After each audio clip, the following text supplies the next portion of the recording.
Hi everyone and welcome back. Today's episode we have a special guest. Is Deepa Thomas-Sutcliffe. She's a podcast host, more exactly the Mancunian podcast. Meet the Mancunian. Sorry, I already made it wrong. So Meet the Mancunian podcast, and she's also an expert in communication. That I didn't know that. I just found out now. And that sounds really interesting. So let's dive in more. Welcome to the podcast, Deepa. Thank you so much for having me, Daniel. You're very welcome. How did you find your way here? Everything? Yeah, it was nice. My husband's dropped me off and taken the dogs for a walk in a nearby country park, so that'll be nice for them as well. Yeah, let's just start with some basic questions like where are you from originally maybe, and also here in UK, where do you live? Sure. So I'm originally from India and I've lived most of my life in Mumbai. But I come from a place called Kerala, which is God's own country, a really beautiful part of India. I moved to UK via Saudi Arabia, so not directly from India. And I have been living in Manchester, in Wythenshawe, in South Manchester for about 3 years now. Oh, that's cool. So why is it that you said you came to UK via Saudi Arabia?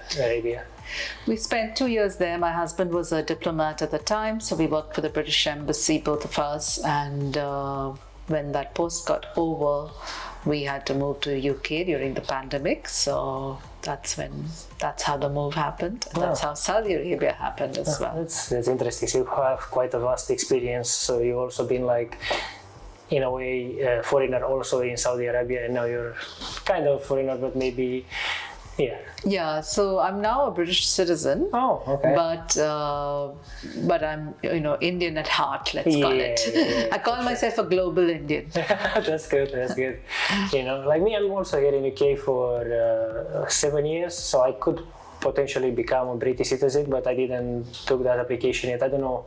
Maybe I should do that as well. Maybe you should. Yeah. Why not? So how do you find Manchester comparing, I don't know, with in Mumbai, the place that you said you're... Actually, Manchester and Mumbai have a lot in common. Both are cities with very big hearts, so lovely community in Manchester, lovely community in Mumbai.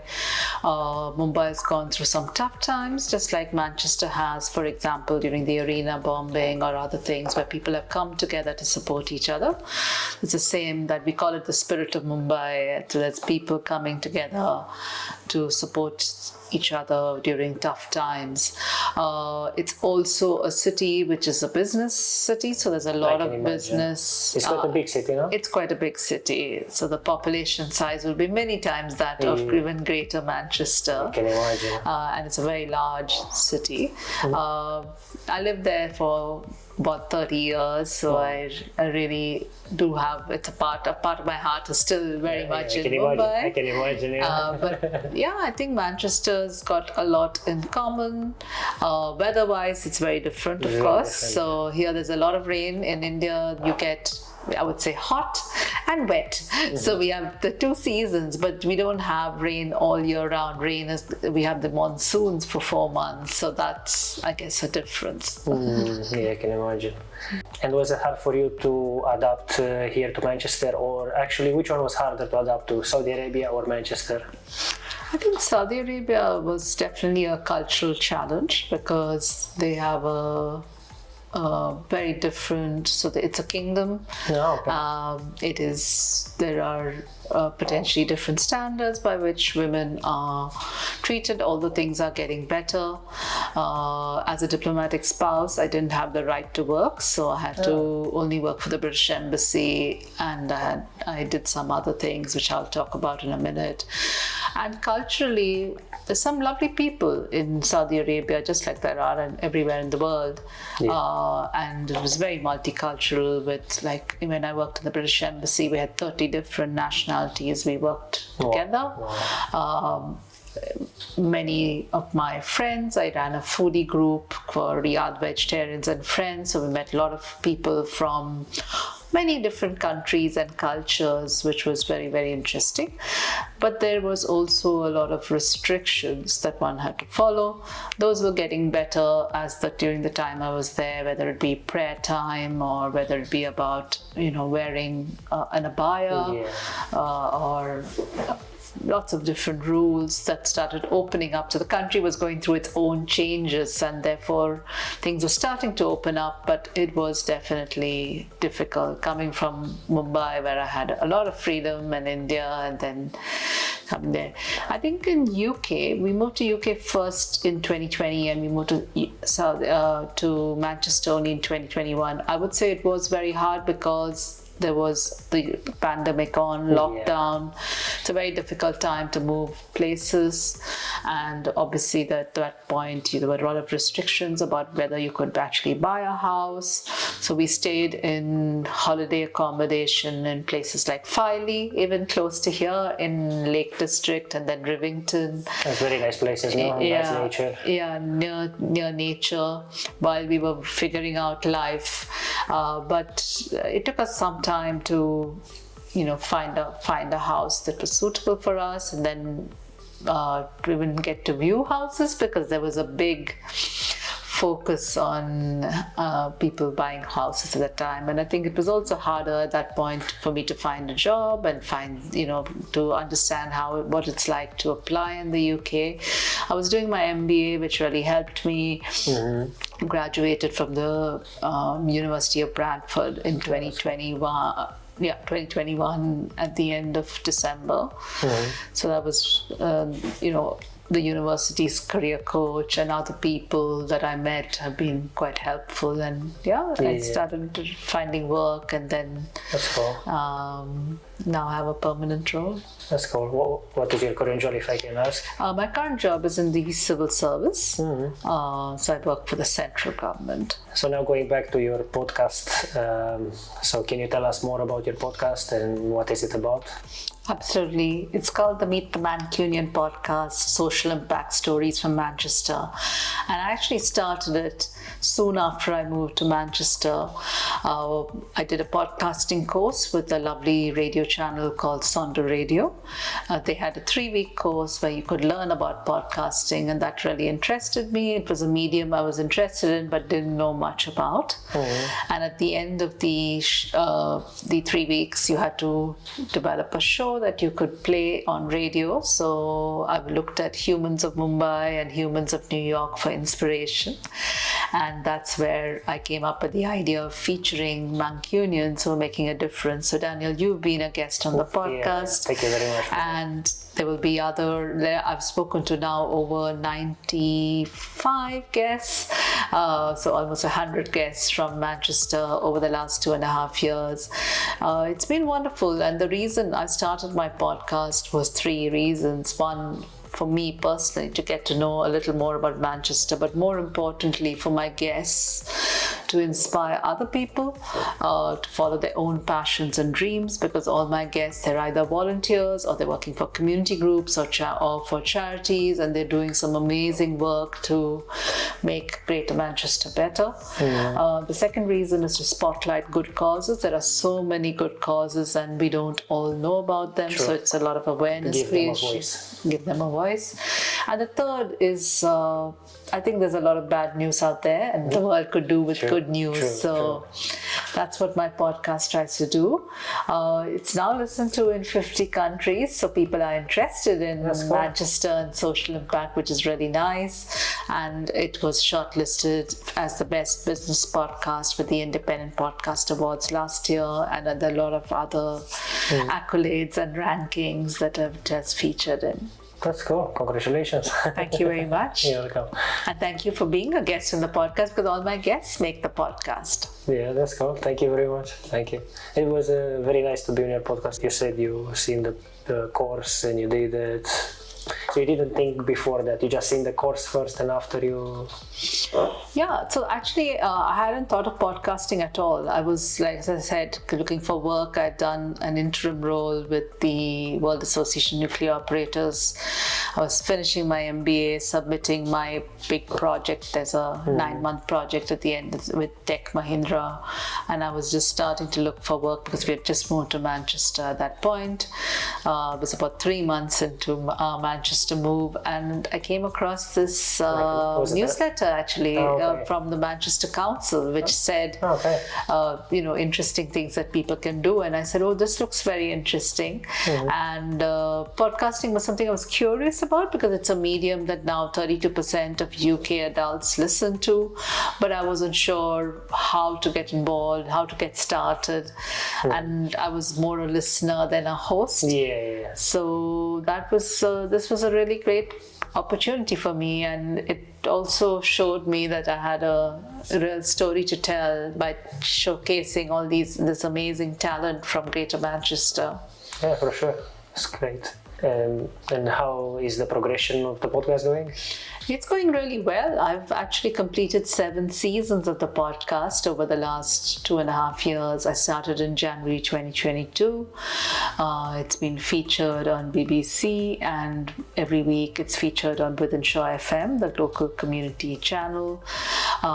There's lots of amazing guests who have been very kind and actually connected me to other guests, because as a new Mancunian, I don't know very many people here, but most of my guests just introduce me to new people, or sometimes people get in touch because they've heard of my podcast. And season 8 will start in June. Cool.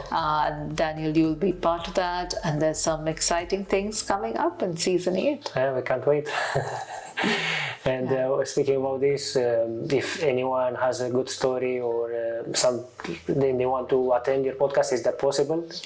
Absolutely. I'm always looking for guests. I'm always looking for new causes to highlight, and they could be very niche causes. So recently, for example, one of my guests runs a community choir.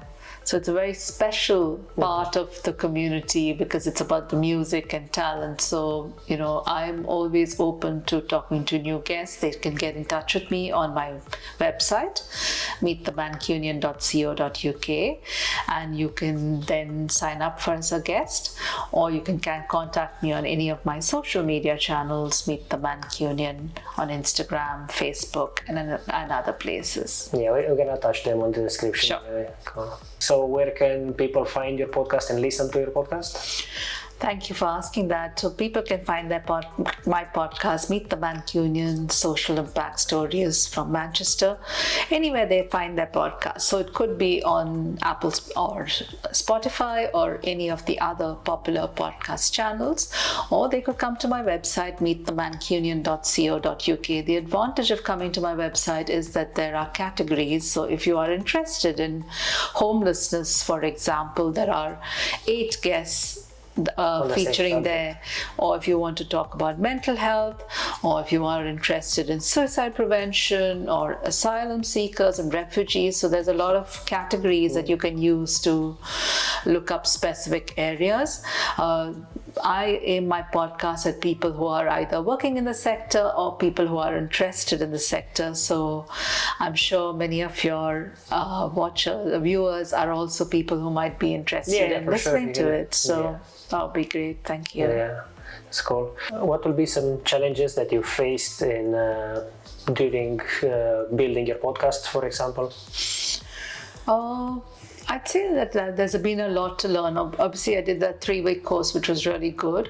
But then since then, I've been trying to constantly upskill myself, think of how to become more listener focused. So I've introduced things like transcripts or specific ways for people to navigate and learn more about the podcast. I've tried to bring out elements which are more useful for listeners. So I think that that's been a good learning journey. Yeah, pretty much.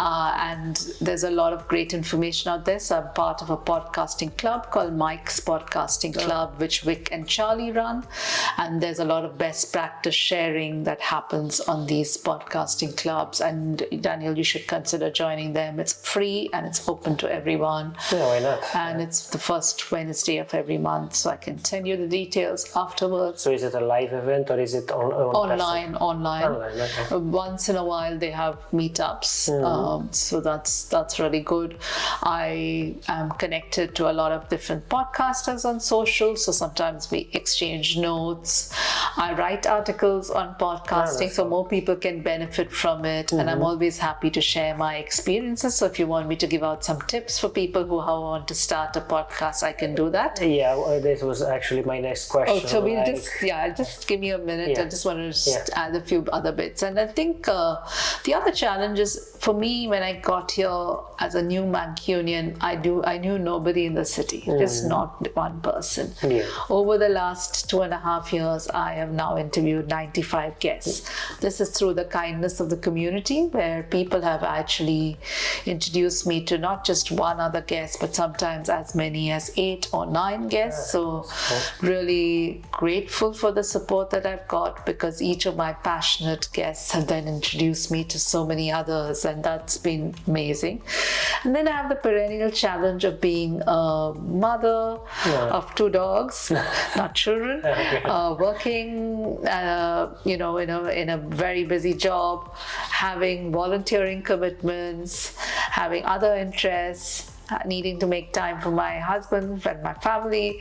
So all of these things together means that time is always at a premium. So I have to be very efficient with how I spend my time on my podcast. I love it. It's a passion project and I'm always happy to spend time on it, but I do need to balance it out. Yeah, true. So I guess those are the challenges I would talk about. Yeah, there's some interesting challenges that you had there, and I think overall, from what you said, I think your life sounds fulfilling.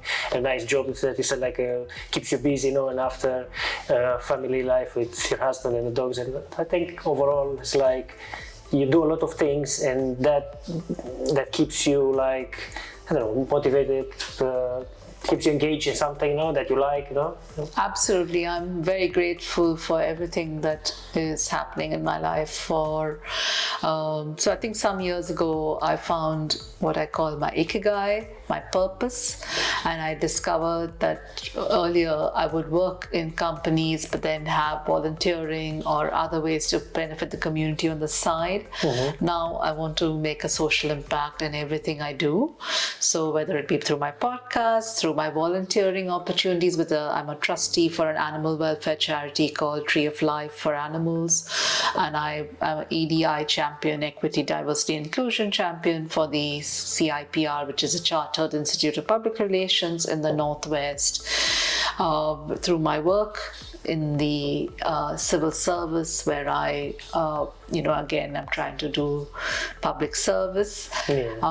It's really important to me that I spend my time on things that really matter. Yeah, for sure. And that's really helping me.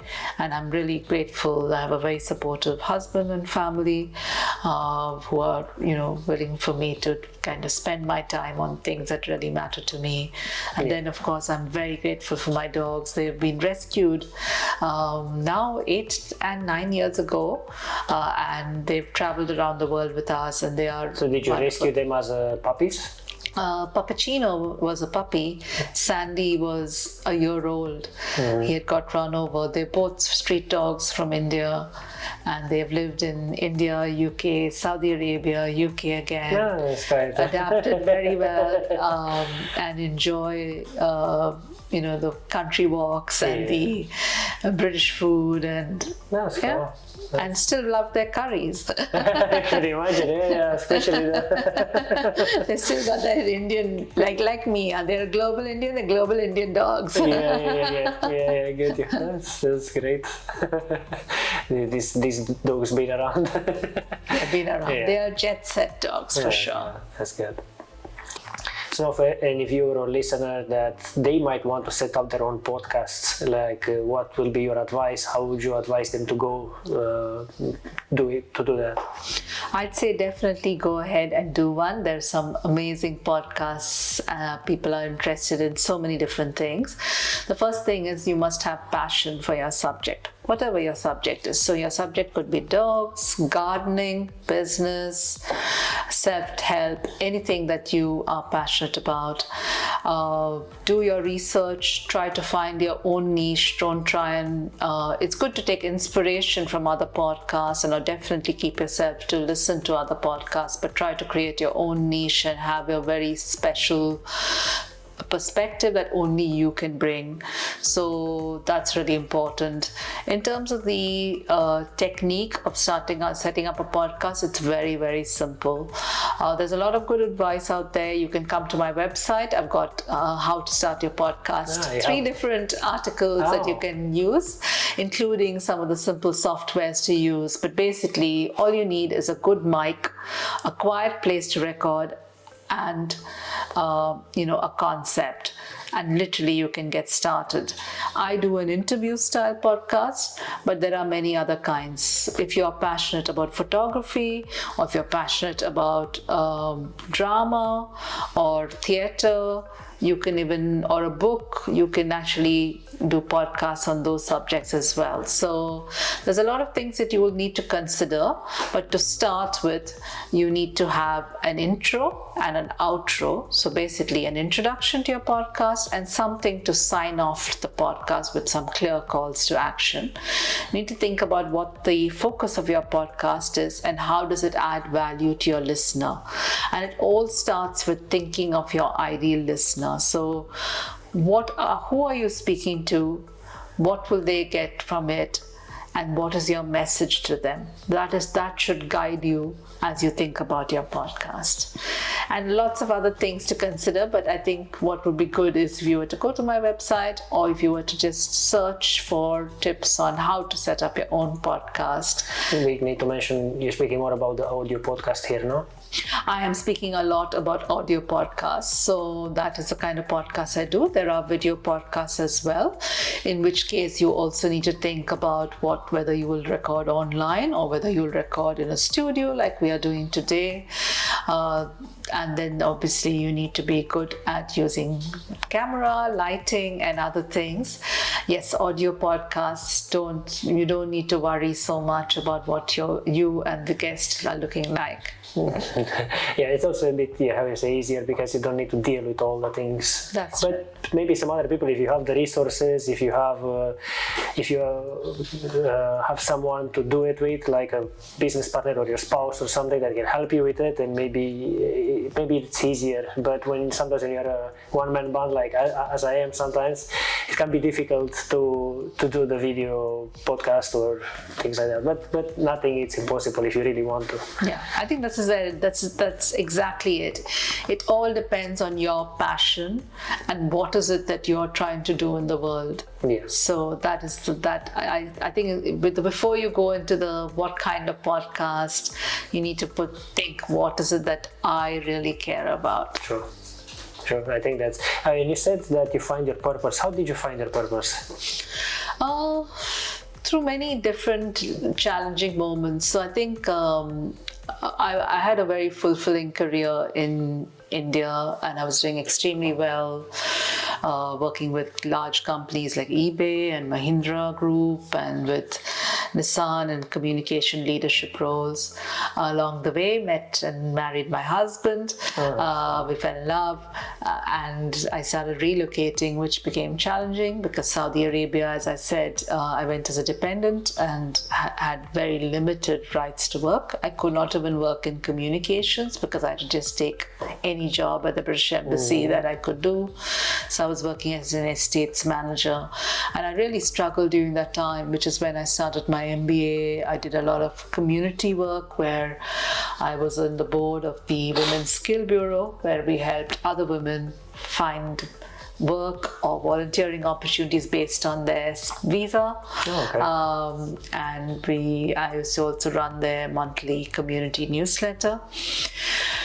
I did a teaching qualification while I was in Saudi Arabia, and then was teaching a Korean diplomat business English. And I was trying to find and do fewer different things. I did some work with a cryptocurrency company, and I was really starting to feel like my identity had to be rediscovered because my identity in India was, successful communications professional. So basically, because it took you out from that environment, and you needed to find all these other things that helped you, even probably with your mental health and things like that, or by trying new things. Yeah, I think I had to do a few different discoveries, and then when we moved to UK again, we moved during the pandemic, April 2020, at the height of the pandemic, height of lockdown. That was a difficult time. So, we were trying to reach out to recruiters and companies, and people were just not hiring. People were on furlough themselves. So, through all those difficult times, I also had a lot of time we were in beautiful places for a lot of walks and reflection. And I was like, I don't want to just take any job just because I'm looking for work. I'm going to take a job in which I can have a clear purpose. So much so, even if there were companies where I found that their values don't fit with mine, or in my case, I'm also an animal welfare, I'm passionate about animal welfare. If there was something that I've discovered was not in keeping with my values, I didn't want to work for them.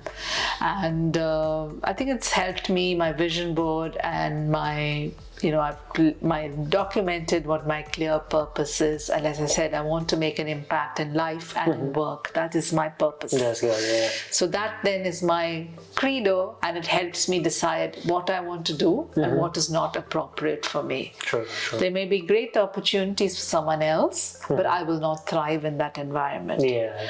So I'm now 48 years old.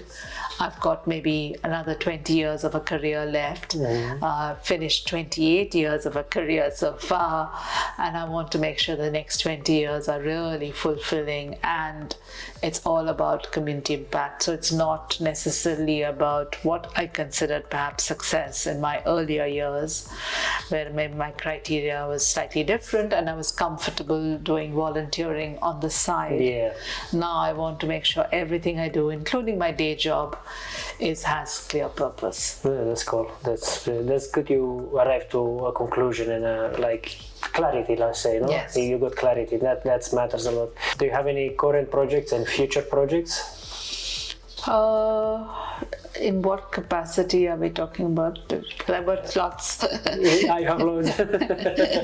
So if you tell me what you want, I can talk about it. I don't know, something that it matters for you, or something that you're passionate about, maybe. Sure. Or it could be related to the podcast, if you have any current projects or future or anything, basically. What you consider? Sure. When I think about my podcast, what I'm trying to do, as I said, is spread the good news by spotlighting good causes and by inspiring other people. What I'd like to do is, besides continuing to host Meet the Mancunian and helping it reach more listeners, featuring more guests, I'd love to run my own podcasting consultancy. Okay. And I'd like to do that for companies which have, again, a clear focus on making an impact. So with strong ESG focus, environmental, societal, and governance, or companies in the corporate social responsibility sector, or companies like charities or social enterprises. So I want to have a podcasting consultancy which can help them tell their stories. That's very good. And reach more people. So that's something that I haven't done anything towards at this point, but I am working towards it, and I'm planning this thing. In terms of the other project I have with the podcast, I can't quite talk about it yet, but I'm hoping to partner with a large Manchester awards for community organizations, and that should be quite interesting. Stay tuned to learn more. And for the I guess to talk about from the volunteering side, so the two things that I'm doing, one is for the last 3 years I've been on the I've been a trustee for the Tree of Life for Animals, and we have some. This is a lovely charity based in India, and I'm on their UK board, and they are trying to build a sanctuary for the cows and donkeys and camels and goats and other animals that are currently in the busy hospital. So I'm really keen to see what I can do to support that. And then on the I talked about being an EDI champion, an equity, diversity, inclusion champion. So we're working very hard with the CIPR, the Chartered Institute of Public Relations, to be making our communications more inclusive, to making our committee even more inclusive, and to making our events more inclusive, as well as listening to members. So I'm trying to support the community on that, and all of us together have this clear focus on bringing in a more diverse perspective into the communications industry. That's very interesting. Thanks for sharing that with us. Also, like you said something about communication. So would you have, I don't know, any quick tips for people to improve their communication? Sure. I've been in communications for a very long time, so 28 years, as I mentioned now. And I think the first thing is be authentic. Mm-hmm. Be extremely authentic, because if you are, just trying to imitate somebody else or trying to replicate a style that you've been trained on, it will feel fake. True. Today's world, we're a lot more understanding about everybody having a variety of accents and a variety of ways to express themselves, whether they use English or another language. Today, with the use of transcripts and technology, you don't have to speak in English. You could speak in Hindi or Romanian or French, Arabic, whatever language that you want, because if you have a real mission, people will listen to you. Sure. So I'd say that start with being authentic. Secondly, good communication comes from very deep listening. It's really important to listen to not just what people are telling you, but actually what are their underlying fears and anxieties. What is it that's on their mind? Because sometimes people will take time. An example from yesterday, I met one of my neighbors after a little while, and I said, "How are you doing?" And she was like, "I'm okay, how are you?" And then I said, "How are you actually doing?" Because I could see that she wasn't doing very well. And then she told me that she's going through a cancer treatment and she's having a difficult time. But if I'd just taken that first, "How are you doing?" I would never have known. True. And then, that conversation would have been, instead of being deep, it would have been a very shallow conversation. So take a few minutes. It's really precious to give people the attention and to listen to them. And as I said, deep listening, looking at for example, if somebody is talking like this to you, you probably realize that they are a little bit locked. They are not really feeling comfortable. Think about how can you keep people at ease. Not everybody is the same. So one style of communication may not work for everybody. So you might want to tailor your communication wherever possible. You might want to give more time if you know people are using English as a second language, or they have some, health challenges that you might want to give. For example, if you have a deaf group, or if you have a neurodiverse group, you might want to give a slightly different tailored communication. So I think these are some of the things I'd leave you with. Be authentic, deep listening, and tailor your communication. That's very good tips, and I think it will help people for sure.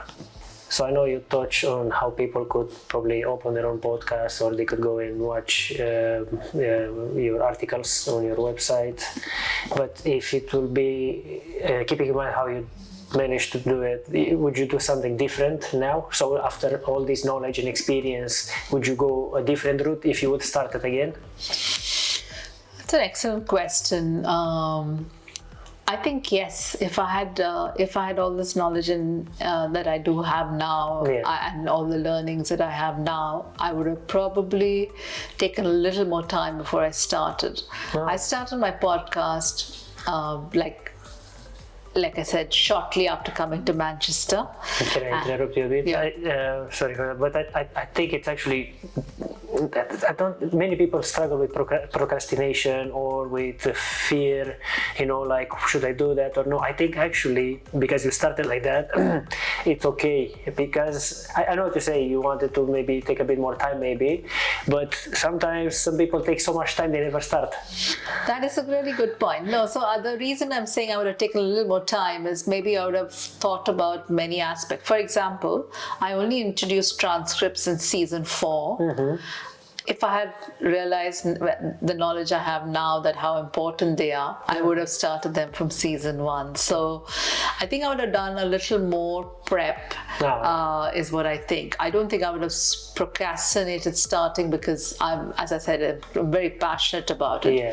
It's also been a great way to get to know Manchester, not just Manchester's famous landmarks and things like that, and famous Mancunians, but also the ethos of Manchester, the fact that, the Industrial Revolution, the suffragette movement, some of the arena bombing, so many of these milestones I've heard through the voices of my guests. So my guests have been really lovely, and they have educated me on the music scene in Manchester, the theatre scene in Manchester, and they have introduced me to new aspects that as a new Mancunian, even 3 years in, I would never know these things. So I'd say, maybe taking a little more time, maybe thinking very clearly how focused I am on listeners.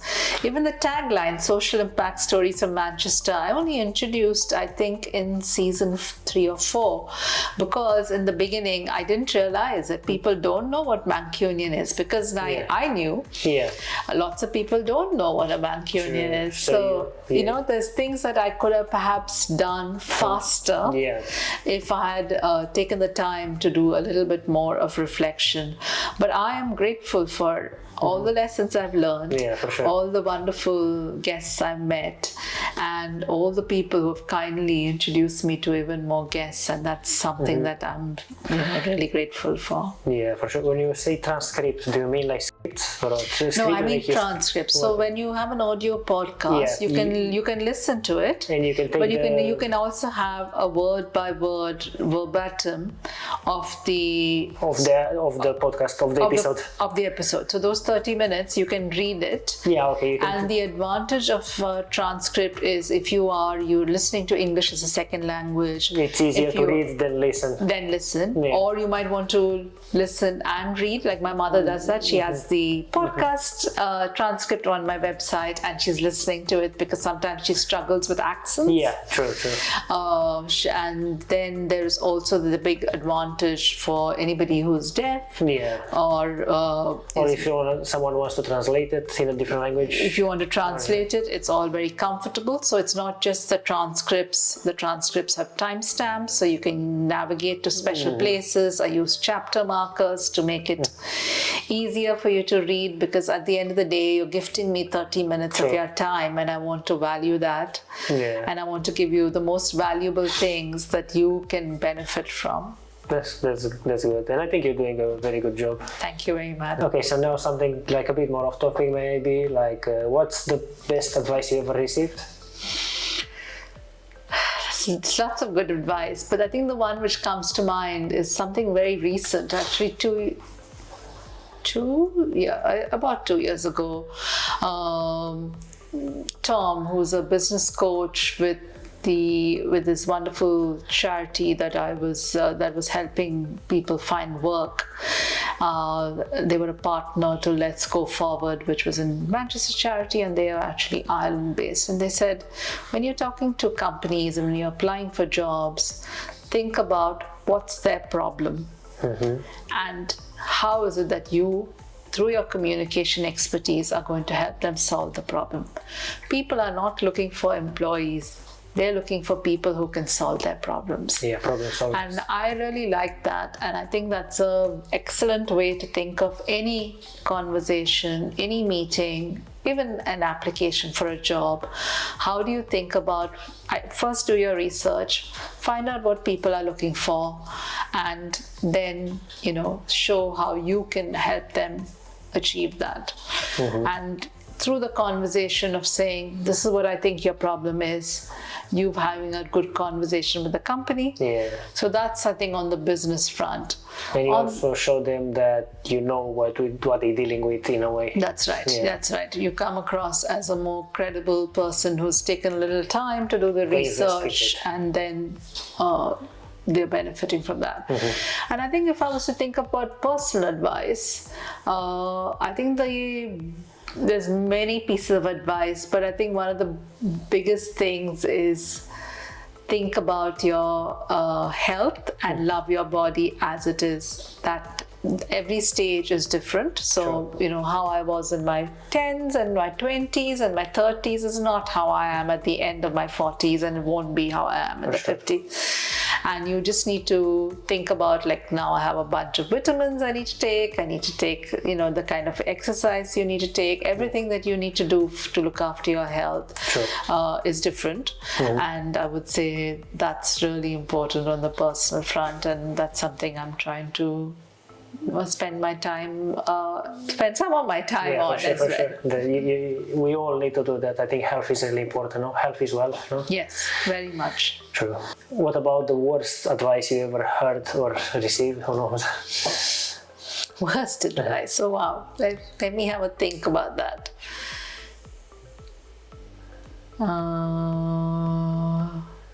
If you can't find any, it's fine. That means you're not really focusing on the negatives. You see just the positive most of the time, no? So that is true. I am an optimistic person.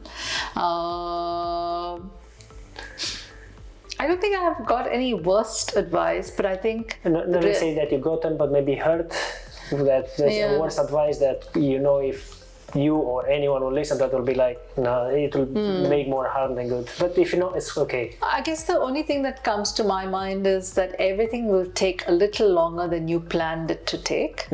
So whenever possible, put in a buffer. Don't assume the road's going to be simple and, you know, just plan for that extra time. So when somebody tells you something's easy, it's not. Yeah. Anything worth having is hard work. True. And anybody who tells you otherwise, I would say, is that they're probably giving you a slightly false perspective. It's easy, it'll all happen. There's a lot of hard work behind the scenes. So we think of the swans, you know, they're looking very graceful, but underneath they are paddling hard. Or think of icebergs, and there's like a whole part underneath. So it's not the worst advice, but it's basically saying that things are not easy. Yeah, true. We all have to work extremely hard and be very focused, and also be resilient, because sometimes things happen. Your plan to join something or to be part of something may not work out. Instead, something else may appear, which may be even better for you.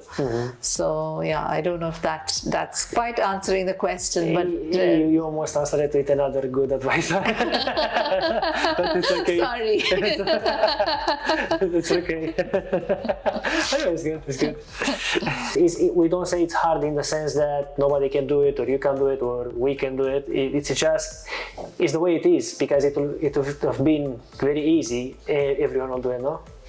Yeah, that's actually true. But I think also the message is that anybody can do it. That is something that I do believe. If they put in the work. If they put in the work, if they're focused. It starts actually with having a clear purpose, a clear focus. Sure. Once you'd have that clear focus, then yes, you have to find your way, and you have to then put in the work to do that. So, but there is nothing that in today's world, we're not put into our little corners and said that this is all you can do. So I was not a podcast host till 2021 December. January 2022, I became a podcast host. So you're it's not not something. Yeah, it's not something I've ever done before.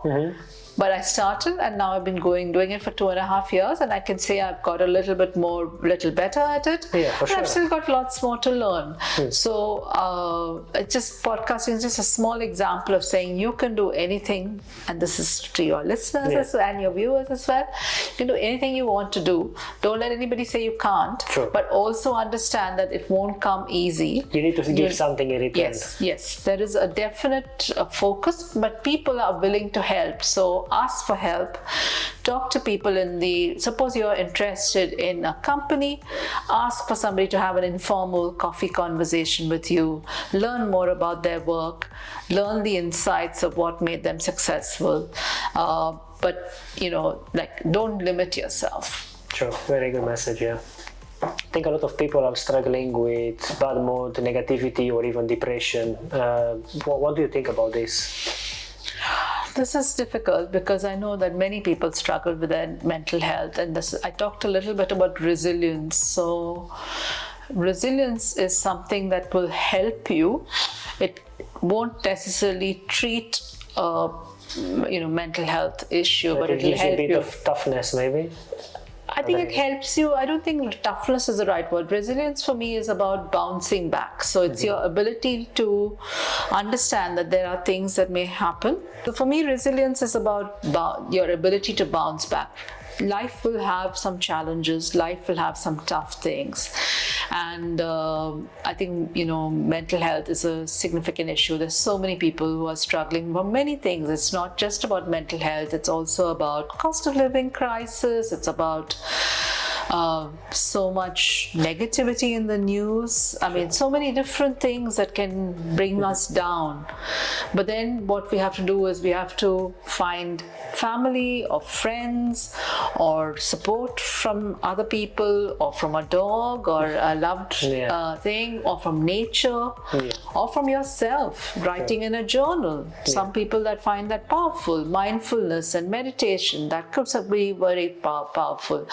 At one point in my life, when I was going through a lot of stress at work, I started what I called a gratitude jar. So every day I had a little post-it with different things that I was grateful for, and something as simple as the birds today came and ate from the sparrow feeder. So you have to find your way, but I would say it's also a very real concern. I would not dismiss it. I would not say that, oh, you're just suffering from depression. It's quite serious to be suffering from depression. We also think like the general rules. So work out if you can, eat healthy, wax, how you say. I think wax, especially nature, if you could do wax, it will help a lot. Sunshine, when you see the sun, maybe not always, but when you see it, just go outside, don't stay in the house.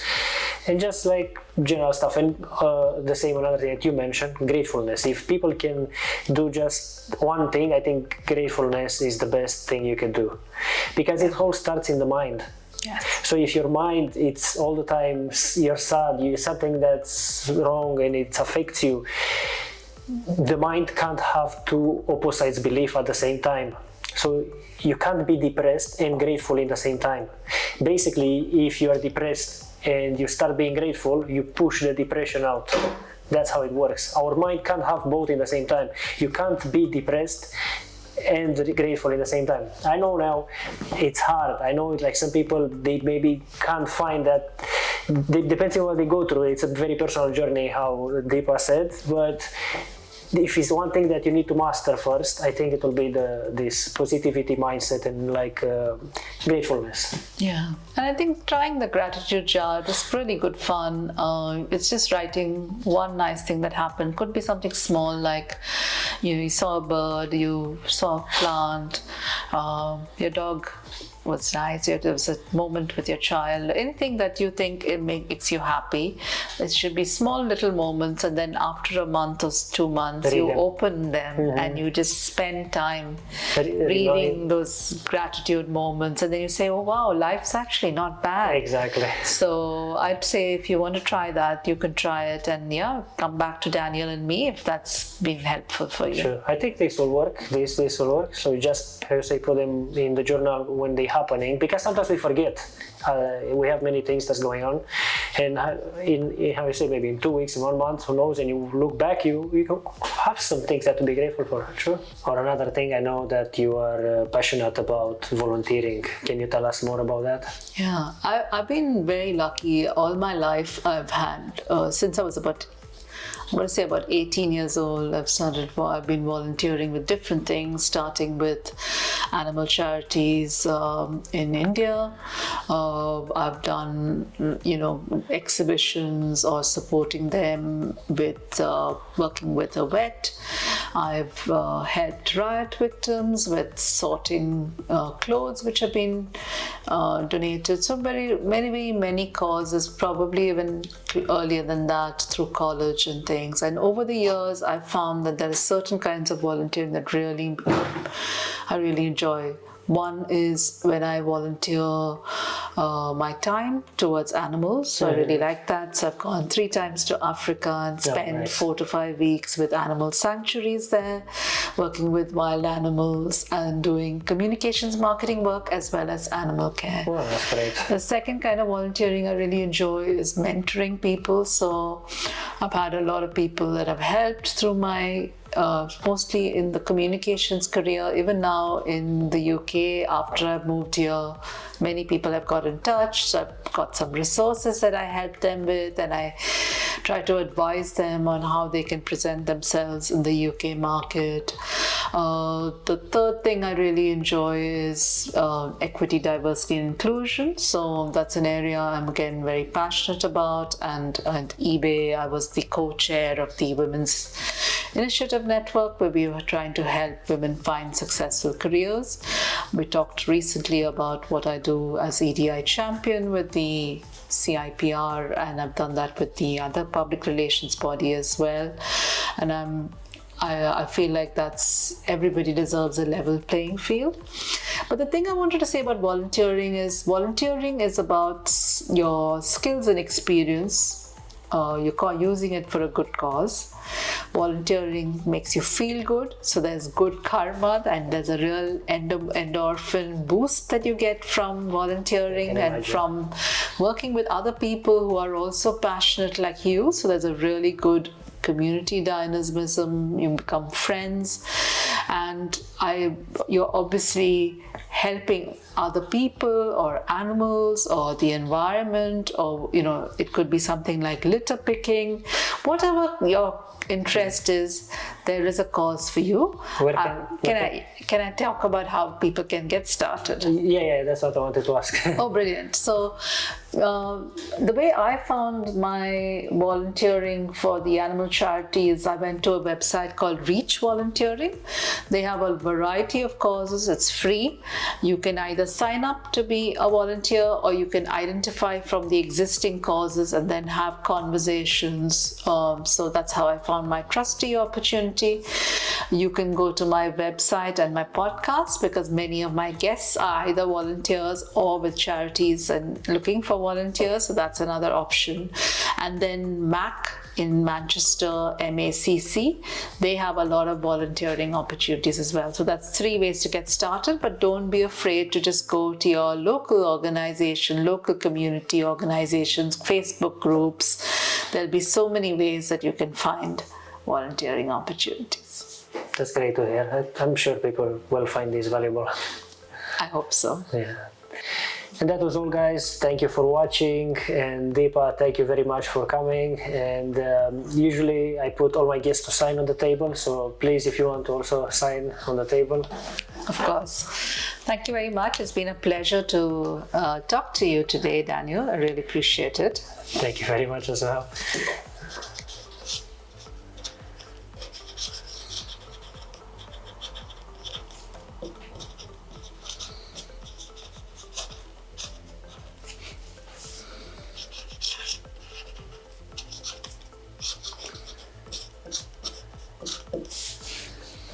Thank you. Yeah, thanks a lot. See you the next one, guys.